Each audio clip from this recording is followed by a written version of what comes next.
How long have you believed your dad was a superhero?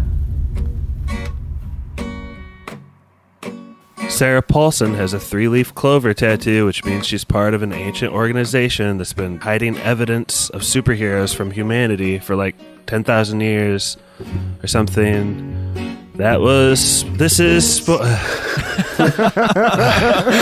Lost steam at the end. That was great. I was going to the second one. This glass is half empty. This is spoilers. That's better. Hey guys. Hello. Hey.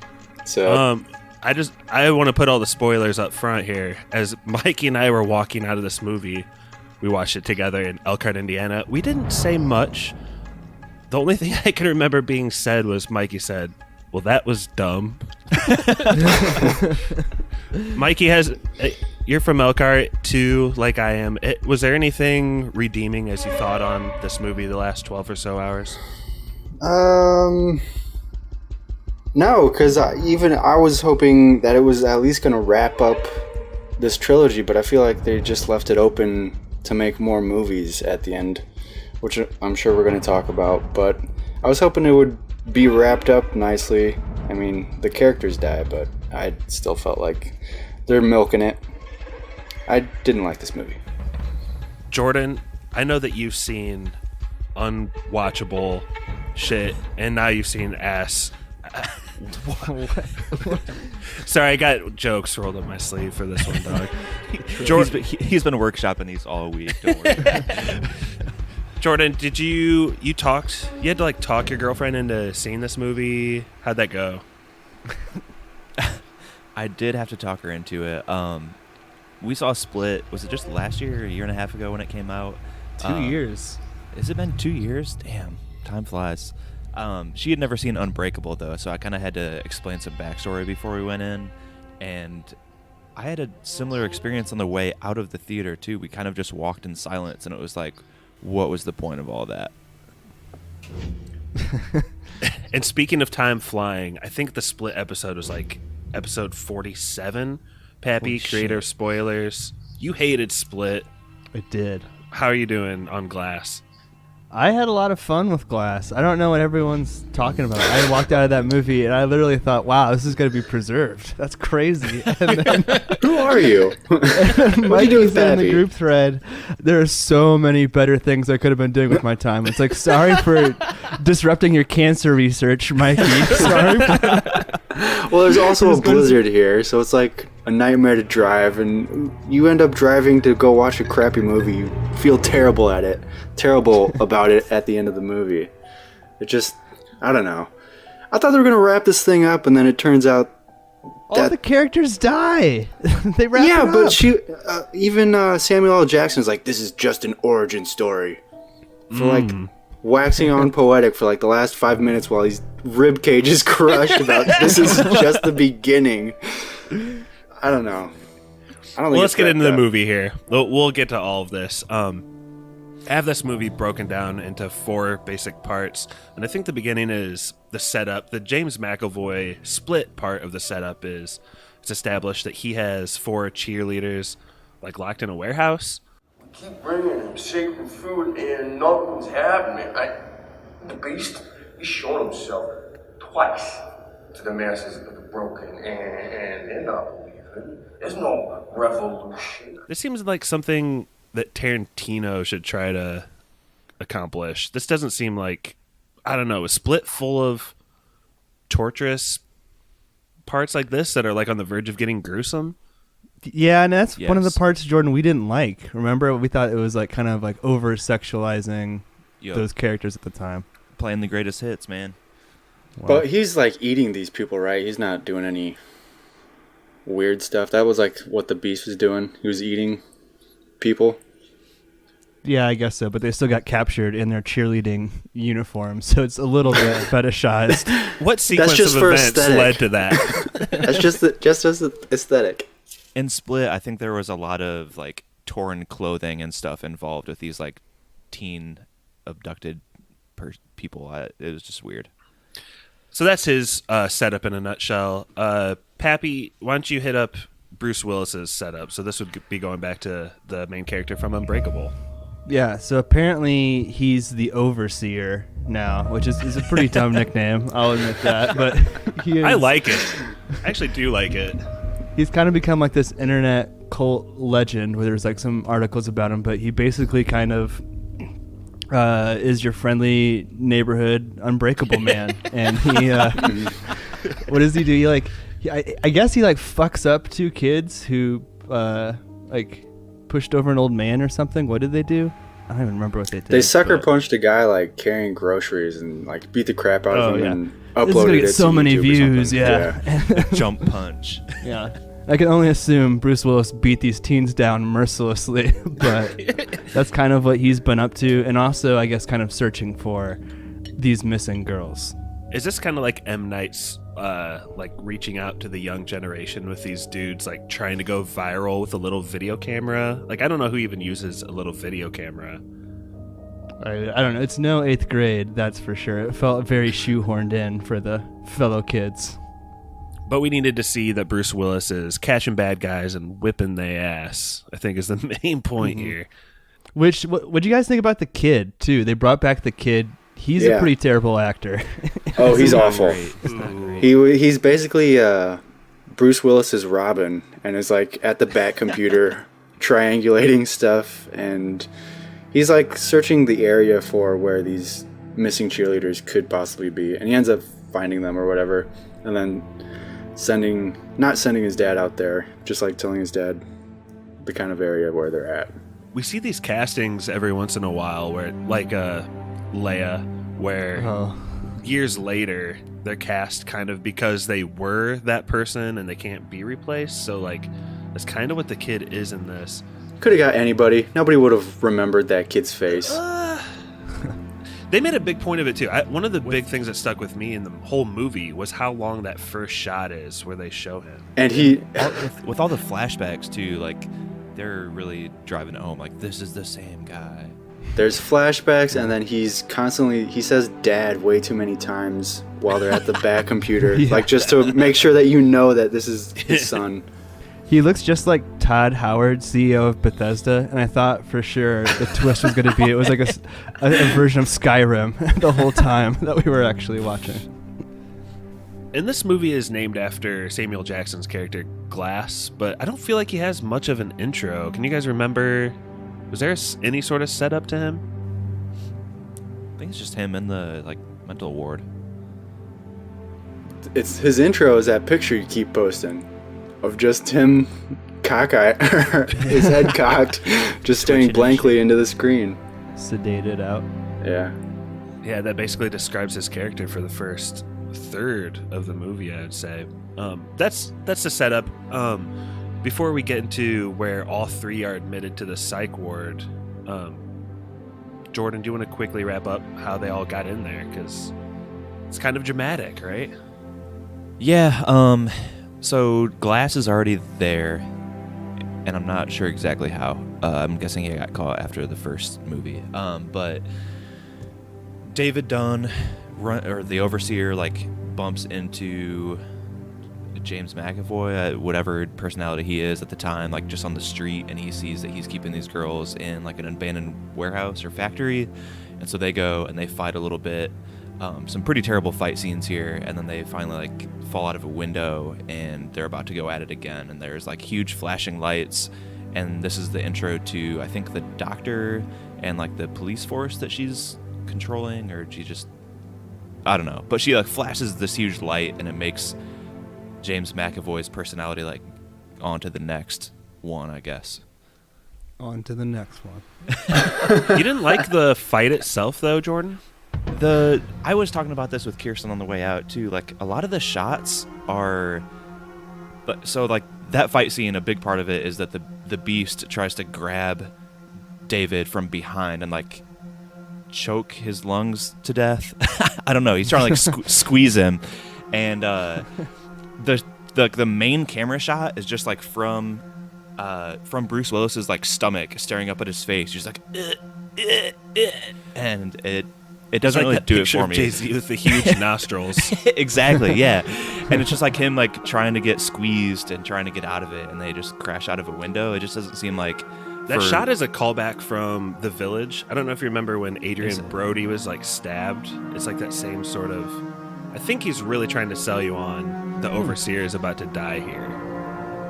But it was so dark, you could hardly see any of these scenes in the factory. I didn't know if it was just my theater, because our theater kind of sucks, but it was so dark I couldn't see anything that was really happening. Mikey, there was like a light that shouldn't have been on the screen on it. Yeah, I didn't know if that was just the shitty theater like or a washing machine going the whole time. someone was doing loads of laundry at this theater. It was like adding to the tension of the movie. It was like do. Anyway, so they all get into the psych ward, and for me, I think I was still on board up until this point. It's just like so implausible that they're getting all three of these people in the same psych ward underneath the same doctor right across the hallway from each other. Pappy, for people who maybe didn't see the movie, can you fill them in like kind of what's going on here? Yeah, so this psychiatrist shows up. What's her name? Dr. Ellie Staple? Dr. Exposition Jr.? Sarah Paulson. But she's saying that she basically has, quote unquote, 3 days to cure them. Where is this time frame coming from? Of their superhero delusions. Otherwise, the 3-leaf clover. So 3 days. Who came up with this 3-day holiday weekend that she has to fix these people? I know, it's pretty cool. So she's telling them that they have 3 days, and like I think we kind of mentioned, Jordan mentioned this, that they're each in a room that kind of like neutralizes their superpowers. Like David Dunn's surrounded by water, which is his weakness, and the Beast has the big flashing machine that changes him. And they basically kind of have some group therapy and stuff, and she starts to make some strides in convincing them that they're not actually superheroes. And I think that was the most implausible part. When you got these 3 dudes that have been doing all these things, like in no medical professional field would you bring these people together like this. Jordan, you're a trained psychologist. Do you agree? Yeah, what's the medical science What's the question here? When they brought Samuel Jackson, James McAvoy, and Bruce Willis in for that poster in the psych ward, they shot a whole scene. Would that ever be done in the real world? Like group therapy? Fuck no. She goes into like not only medical information but also like deep psychological analysis in front of other patients and like a host of guards in the back. And that's I guess when the clues start to be laid down, like, oh, she's not an actual doctor, I guess. But yes, yeah, it's all a big bamboozle. That's the whole point. But it does take place in an actual psych ward. And it's so weird too, because we only see one part of the place, and then at the end, all of a sudden, it's like full of other patients and doctors too. We only see like 3 people the whole time, and then like when they're fighting, she's like, "Keep everyone away from the windows," and there's like 1 million people in there. What the fuck? That's why he went out the basement. He wanted us to see everything. Awesome. So I don't think that Sarah Paulson is a bad actress. I just think like this is the worst part of the movie to me, this plot line. Comic books are an obsession. Have you ever been to a comic book convention? They sell teen TV shows there. I don't know, Pappy, you seem to like it. I don't know, but if you rewatched it knowing that she's supposed to be lying, the whole thing's supposed to be a trick, a setup, like, would it make more sense then? Like, you're pointing out all these, like, inconsistencies, but that's because she's part of the 3-Leaf Clover Society or whatever. Well, I think... But Take her out and let these freak shows fight in the street. That's what I wanted to see. Yes. I wanted to see these dudes kill each other out in the street, destroying shit. That's why you're mad at the movie, because we don't have the big fight at the Osaka Tower or whatever it was going to be. Like, he subverted your expectations. Subversion. Yeah. But that And also why is it that also Osaka implies, Tower in Philly? way. Why is it named Osaka in Philly? What's up with that? I don't know. Remind me of the Nakatomi Plaza from Die Hard. Yeah. that also implies that she And so she's part of this group that we find out at the end, and she like travels from city to city convincing people that they're not superheroes and or killing them. So there's no other psychiatrist or psychologist on staff at this place that's like, wait, what the fuck is she doing? Like, she's the only one there that's an actual doctor, and she's like a transient character. It doesn't make any fucking sense. Hey man, it's a very secret society of three-leaf clovers. They got to cut down on the number of witnesses. This kind of has the syndrome of clone Attack of the Clones, because it's like she's on this whole council apparently, but they just send her to everything, and also like convincing them they're not superheroes. Like, is that a band-aid of some sort? Like, they're not going to figure it out 2 weeks after you convince them? It just seems really shoehorned in because he wanted a twist at the end of this movie. It's annoying, Pab. It is annoying, but I mean, he did this to himself. Like, he's like, there's such an expectation for the twist that he almost has to like misdirect right before the end, so there can like a twist on a twist, a hat on a hat, kind of like that's kind of what he's been reduced to. But speaking of him, yeah, how terrible is his cameo? Like, I don't often notice continuity errors, but like if you got to put yourself in the movie, it's kind of like, hey, everyone, look at me. And like when it cuts to like the medium shot, his hands are on the counter. He's looking at the camera. Yeah, and when it cuts to up close, his hands are holding the thing. It's like, I never noticed shit like that, but it's like, come on, Shyamalan. Well, he didn't have anybody capable directing when he was in front of the camera. I guess. It's hard to believe. So what I have as part 3 of 4 in the movie is kind of the Ocean's 11 escape heroes get together sort of scene. For me, this is probably the most fun part of the movie. Glass wakes up here finally, right, Right, Mikey? Well, I guess we kind of figure out that he hasn't been taking his sedatives or whatever. He's been kind of hoarding them and switching them with Advil or something, so he's not loopy. But he's cognizant, I guess, of everything that's been going on around him. And he knows that Bruce Willis is there and James McAvoy is there, so he escapes a couple times throughout the night and meets up with James McAvoy to convince him to join his squad of evil bad guys. There's a really cool scene where there's like this tall, what are they called? The people that take care of him there at the overnight? Caretakers? Just nurses. I guess there's a couple like caretakers, and you kind of get to know their characters throughout the movie. And the tall, kind of goofy looking one gets his throat slit real quick. Did you guys see that coming? No, not at all, and I loved it. I wish there was more blood, but is that why his name's Mr. Glass? His preferred weapon.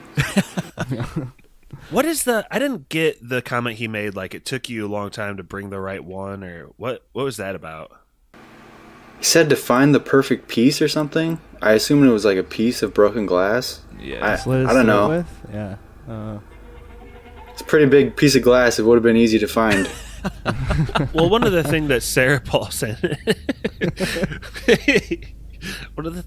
Paulson has been trying to do is do this like lobotomy thing with a laser to Samuel Jackson, and part of his escape that night is he takes out another piece of glass from that machine.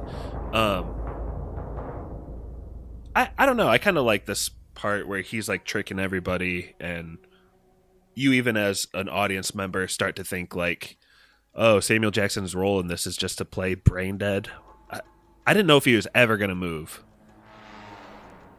He's doing a lot of cool acting with just his eyes during that time too, like when he's kind of all brain dead. But once he does get free, once he's trying to set them up, you come to find out that like once he turns the cameras back on, he like does like a little wheelchair dance in the hallway. That was funny. He does like a pickle Rick, basically. Yeah. Caught you out of your room. I think that Mr. Glass's parts are like the most compelling in the movie. Like, I really was interested in his plan and all of that. I think the execution of it was not great from the director's standpoint, but like story-wise, that was the most interesting part to me. Josh, what did you think of the scene that was actually a deleted scene from Unbreakable, where young Glass is on a tilt-a-whirl getting his bones broke? Oh, dang. That poor kid. I mean, I wish they would have shown more of Glass in this movie and given Samuel Jackson the spotlight even more so. I think they tried to do it at the end, like really wrap it up with him, but I mean, I love that. They pan above it right after it all happens. He just gets screwed up in this tilt-a-whirl, and his bones are pointing in all these weird ways. His arm is like a step. It's like crooked in so many different directions. It's like steps going up. Fucking gross. I think they show that kind of preceding this really weird, creepy scene where like one of those caretakers I was talking about holds this heavy flashlight up and is about to like drop it on him. Oh yeah, and he like does this impossible catch of it at the last second. Yeah. So I mean, Glass has a pretty crappy life. His mom's like advice to him throughout this is to like keep your pride, I guess. I don't really know where she's coming from. Does she support his terrorist acts or something? Because at the end she kind of like flips when they send out this video. I never understood her motive throughout. She was always like kind of encouraging him. Even in Unbreakable, I think she was kind of like the same. You can always accomplish your dreams of killing people despite your condition, son. She was always like that. Just like, well, he showed the world what he was made of or whatever. It was like, that was like her last thing. It was like, Mom, I wasn't a failure. And she's like, no, you weren't, even though you killed 100 people on an airplane 15 years ago. Proud of you, son. Is Samuel Jackson's like 70 fucking years old, and so for him to have a mom who appears to be like 65. Oh yeah. I caught that too. Like he's too old to have a mom like this in this movie. So Glass his whole escape plan is to basically unleash the beast. He gets to know James McAvoy's characters and different split personalities. And what do you guys think about the scene where he finally meets the beast and there's this like huge tension of whether or not the beast will like him? I don't know. Samuel L. Jackson kind of goes in there and like propositions him to team up with him.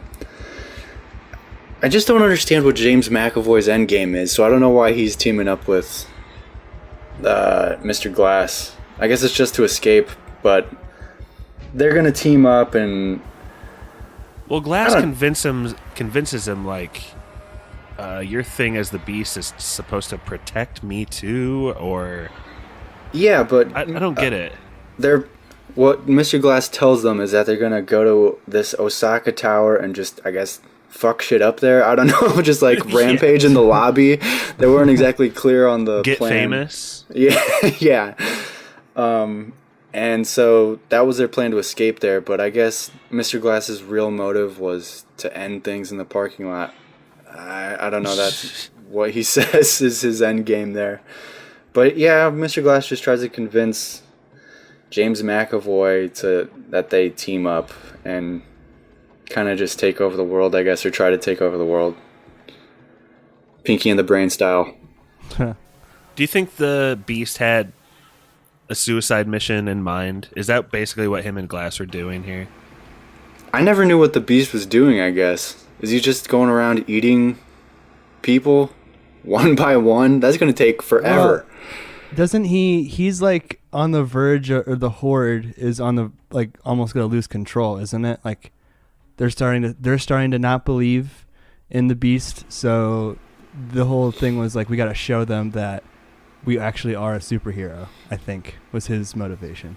Yeah, and like from Split too, I think that I don't remember like the exact motives of it, but it's like protecting like the broken and like pure people, like people that haven't been hurt or whatever, are bad somehow. It's all very convoluted.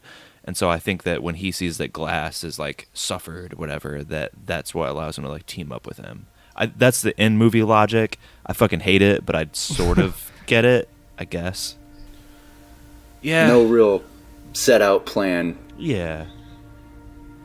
it kind of makes sense, I guess, to like your intuitive nature is like, yeah, they're villains, they'll probably team up. So I guess you can buy it. And he uses the beast to basically just power his way out. I mean, they're breaking through stuff, killing people, and they go through the basement, which I like teased earlier, but I thought like that whole scene was like really fun as they're getting out. James McAvoy turns into the female character and changes into like a nurse for part of it. But then here comes like the ultimate fight, and Pappy, it didn't happen on top of a building, but I feel like we still got a well-lit real fight. Talking about like out in the front yard area. Yeah. I mean, it's pretty cool too because we got a couple red shirt policemen that have to be dealt with as well. So yeah, I mean, I think that I could feel like people in my theater getting kind of pissed that we weren't gonna go to the tower and that whole thing wasn't gonna pay off. But I think that the fight here at the end is pretty decent, and like you said, it's I like the way that it's shot. It's like the whole thing too is kind of frustrating because it's like Bruce Willis does have super strength, like, so it's not even like a question of whether or not he has superpowers. He could just like demonstrate those at any time and like confirmed, yeah, I'm not crazy. But it's kind of I guess cathartic to see David Dunn in action. It is, I agree with that. And I thought the whole escape up through the fight scene was actually pretty well done. Jordan, did you like the part where James McAvoy is like running like a wildebeest through the yard? It's actually pretty cool. Yeah, I do. We get to see it twice too. There's like the later on where we see that instant replay. You get more acceleration when you go on all fours. I guess, yeah. For 2 strides and then pop back up. So something happens here, and I'm hoping you guys will help me out. And I'm not sure when it is. It's like when the fight is winding down. All of a sudden, like, all the spatial elements and, like, the staging and what they're showing on film spatially does not make sense to my brain at all. Like, there's one part where Bruce Willis, like, has his back turned for no reason while his son is close to the beast. Kevin's dad didn't just take any train and not come home. He took the train my dad was on. The one that everyone died except my dad.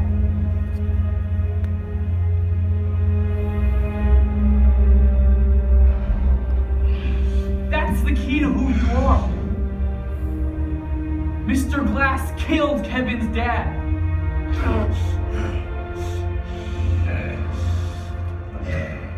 It's like Bruce Willis would not just stand there with his son in danger between him and the beast. Like, something fell apart here majorly, and I want you guys to help me put my finger on it. I can't figure it out. I agree, because as like 5 minutes later into the movie, Bruce Willis gets drowned in a small puddle, and I was like, wait, doesn't his son see that happening? Why isn't he like going over there and trying to get that guy off of his dad? He's got to be in his line of sight. I mean, this all took place in like 10 square feet or something. It's like, something's not right here. Sarah Paulson's character is hanging out with some mysterious dude who you only see like the boots of or something. Yeah. Mm-hmm. I agree. There's a lot of things that don't make sense at the end. Like, I don't know if is David's back turned here when his son's talking to him, but somehow there's enough time for him to convince the beast, like, nah, Glass is an asshole, like, kill him instead. But then, yeah, and we may come onto it later, but also there's the part where Mr. Glass is dying and the doctor comes in and she's like, so the mom is talking to Mr. Glass, and the doctor comes in and she's like, could I have a moment to check him? And the mom steps, I guess, like a step away, I guess. 100-yard step. Yeah, it's like she barely steps away, and the doctor like leans in and tells her like, or tells Mr. Glass about the secret society and like all this stuff. They got it wrong in the comics. They talk about secret evil groups trying to stop the heroes. I don't think we are particularly evil, and we don't choose sides. We try to stop both of you. If there is one of you, the opposite of you appears, it escalates. We step in. There just can't be gods amongst us. It's not fair. It has worked just fine for 10,000 years, our way.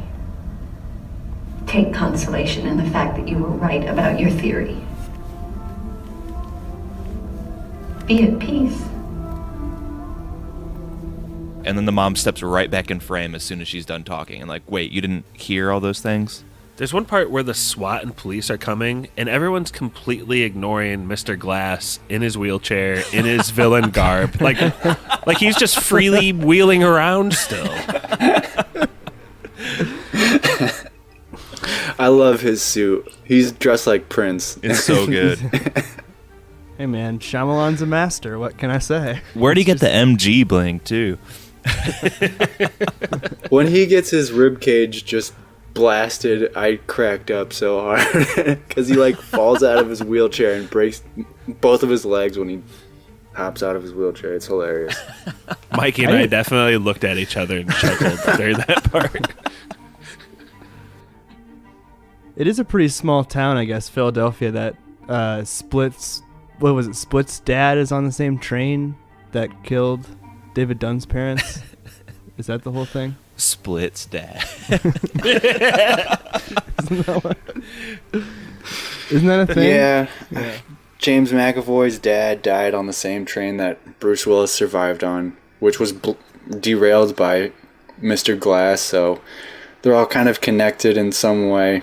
Or Twist. Mr. Glass in the end is like, oh, I am the origin of all these heroes or whatever. I'm like the creator or something. That was like his main goal, I think. Or he was just like in a delusion. I still can't tell if he was super smart or just dumb luck. His main goal was to get so many Twitch subscribers by live streaming that whole fight to the internet. So yeah, and I was trying to describe to my wife Teresa this end scene and what note the movie leaves you on, and it's like this pan out in a Philly train station of like a video going viral of people performing like marginal superhero powers. It's like gone crazy, right? That's the ending. Glass has gone viral. Yeah, I'm not gonna lie, it's pretty bad. So and then you stupid. have the three, like you have Glass's mom, Todd Howard, and Anya Taylor-Joy, who we haven't talked about her that much. I thought she was pretty good in this movie, but they're just sitting there in the train station watching the most viral video of all time, just literally spread from person to person in a train station. I would watch the first 30 seconds of that video and like, that's some pretty good practical effects, and then turn it off. I would like not even watch it all the way through. Somebody edited these GIFs pretty good. It's like the whole lesson of this trilogy is do it for the vine. Yeah. Basically, Glass. During the final like fight scene too, there's, I want to say at least 3 or 4 times where there's like a complete halt in the action and someone has to come in and say like, wait. In the comics, this is what would happen next. Ba. And like something has to happen. And it totally brings you out of the action and everything. Like, oh, right, this is a stupid fucking movie. Yeah, that was another thing. They kept pushing that comic book narrative so hard. Like, comic books were like a historical document or something. And I was like, why are you pushing this so hard? Nobody is going to believe that at all. That's I think such a that dumb... was the first thing that turned me on the Sarah Paulson character. She was Yes. like, you are not superheroes from the comics. She says that like 19 times. So stupid. I understand that the three of you think you are superhuman, that you don't think you are normal. You've convinced yourselves you have extraordinary gifts, like something out of a comic book. M. Night's like smugness like comes through too. It feels like he's lecturing you on what comic books are. Like, let me tell you, kids. All right. I think we covered the whole movie. Any last thoughts before we get into yes or no's? Yeah, I have a last thought. Do you guys like spending an hour and a half setting up these 3 dudes to like have a big end fight, and then in the last 10 minutes there's a secret society, or as Young Guns might put it, like a sacred hoop at the end? that is behind that is behind all of this in the last 10 minutes that was all a really have the same weak tattoo? secret society.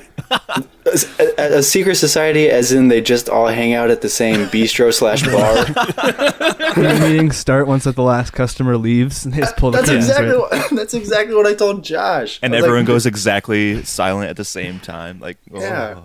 Mikey was Awesome. like, "Oh, some dude's just getting a sandwich in there. He doesn't know what he's missing." He's like, finally, that guy left. Now we can talk about all these superheroes. Comes out of the bathroom like, whoa. I'll go first with this, yes or no. I think Unbreakable, it dealt with the superheroes and the comics thing. I think it got a little preachy in hindsight, but man, Unbreakable did it really well and really sold it in the end with like grittiness. And like part of what I really liked about it is you think Bruce Willis is kind of like a relic of the past, and with this new organization or whatever it is, it's I guess widespread, which just kind of cheapens it for me. I like M. Night Shyamalan's career. I think he's like a fascinating follow, but this movie's a no dog for me. Mikey, thank you for going to the theater with me. What you think? I like Unbreakable and I like Split, and I was really hoping that Glass was just gonna wrap it all up in a nice bow and kind of send them all off after they destroy each other in like the streets of Philadelphia or something. But we didn't get that, and I was pretty disappointed because Split, like, it felt like it just came out, and I was really excited about Glass, and it just did not turn out to be what I was hoping. And I'm sure M. Night is happy with this movie. I'm surprised that, I don't know, I just wanted something else from this, I guess. And I'll have to give it a no. I thought the setup of the secret society was really dumb, and I just hated it. I didn't like it at all. It was just a waste of 2 hours. I could have watched something else at the movie theater. It's a no, dog. Let's head on over to North Carolina with my beloved brother Jordan. I mean, this is spoilers, so it's going to be a no dog for me. But kind of going into it a little bit more, like, so we've watched a few like Alex Cooper movies and some indie films where I think we say like, oh, like the pieces are kind of there, it's just not quite polished and all that. And I feel like, how many feature movies has M. Night had? Like 10 at least now, and he can't tell a fucking story without reverting to like these stupid twists and just like bad storytelling. Like his best movie is probably Signs for me. I haven't seen The Sixth Sense in a long ass time, but as like the end to a trilogy and to kill off all these decent characters that you've made and introduce like a terrible secret society at the end that no one knows anything about is just real bad and frustrating. And I wanted to like this movie. I liked Unbreakable a lot. Split was fine, but I didn't like the twist at the end, and this was a fitting end to a meh trilogy. Pappy, I don't know if you've been sarcastically hanging on to this movie throughout the thread and this podcast, but give us your final yes or no, please. Well, first of all, that sounds like a little bit of revisionist history. I don't remember Jordan thinking Split was fine. I remember Jordan really hating Split like I did. And I hated the twist at the end. The rest of the movie, like, so ready to watch Glass and feel vindicated in my bad review of Split and be like, yeah, this guy never knew what he was doing. It was always bad. But I just had a lot more fun with Glass than I did with Split. And yeah, it's dumb. It's really dumb. But I laughed a lot with it. Like, it's not a hard yes. It's a soft yes. But I feel bad for Shyamalan. He's kind of like pigeonholed himself into making one kind of movie, and when he deviates from that, it ends up being The Last Airbender. So he's probably pretty afraid to try anything else at this point. But one thing we don't mention with Split too is like, one of the things I hated the most was there's this whole weird subplot of like Anya Taylor-Joy's abuse as a child, which didn't fit in that movie at all. And like, this movie kind of abandons anything like that, and there's a lot of moments of levity, of dumb, stupid Shyamalan comedy, but I just have a lot more fun with that kind of material. So it is a soft yes for me. And to just finish things out here and a throwback to the Split episode, quick little trivia just for fun. Pappy, you were just mentioning how you kind of feel sorry for M. Night Shyamalan. So the question is, what is his net worth in millions? Pappy, you're up. 57 million. Jordan? 12 million. Mikey? 25. Pappy wins. Actual retail price was 50 million. Wow. What? He's a rich boy. Shamba bling. Keep on blinging, M. Night. That was spoilers.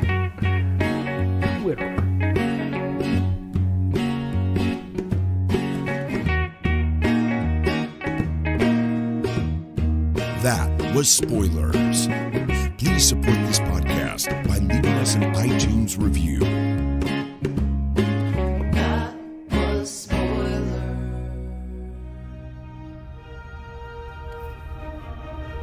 It's for the